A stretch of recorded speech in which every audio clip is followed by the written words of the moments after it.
Create করব। এটা তোমাদের অনেক কেকেই আমি দেখিয়েছি।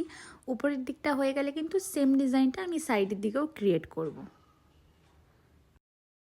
আচ্ছা, এতটুকু হয়ে যাওয়ার পর আমরা ডিজাইনের দিকে যাব। ডিজাইনের জন্য আজকে আমি ইউজ করছি এই রোজ নোজেলটা।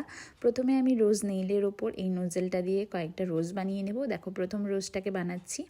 প্রথমে আমরা কড়িটাকে করে নেব, তারপর সেমভাবে পাপড়িগুলোকে বানাবো। এই রোজ মেকিংয়ের টিউটোরিয়ালটা কিন্তু আমি তোমাদের সাথে আলাদা করে আরও একটা ভিডিওতে শেয়ার করেছি। তোমরা যারা দেখোনি তারা দেখে নিও, আই থিঙ্ক তোমাদের হেল্পফুল হবে। তো দেখো প্রথম রোজটা কিন্তু আমার রেডি। এখন আমি রোজটাকে কি করে তুলে কেকের ওপর বসাবো সেটা তোমাদেরকে দেখাচ্ছি।